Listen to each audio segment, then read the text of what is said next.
इस वीडियो में हम देखेंगे कि वेलोसिटी के वेक्टर को उसके अज्जा या कंपोनेंट्स की शक्ल में कैसे जाहिर करते हैं, जिसे हम अंग्रेजी इस्तिलाह में इंजीनियरिंग नोटेशन भी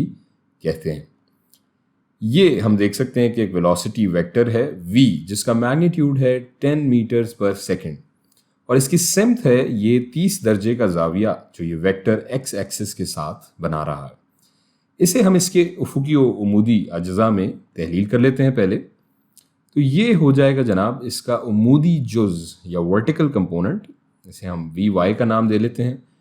और इसका मैग्नीट्यूड बराबर हो जाएगा, हम यहाँ लिख लेते हैं वी वाई का मैग्नीट्यूड इज इक्वल टू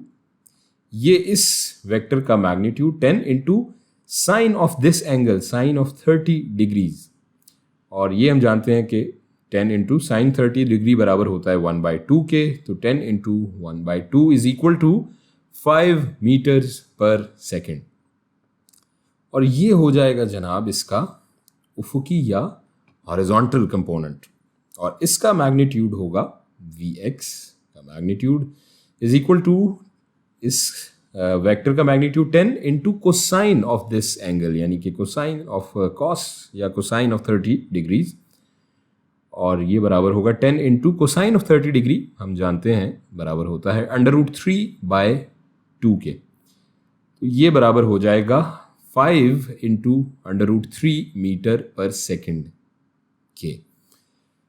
अच्छा जी, और अब हम इन दोनों वेक्टर्स को इनके मुताल्लिका यूनिट वेक्टर्स के साथ लिख लेते हैं, या जिसे हम अंग्रेजी में कहते हैं टर्मिनोलॉजी में इंजीनियरिंग नोटेशन भी जिसे हम कहते हैं, उसमें लिख लेते हैं।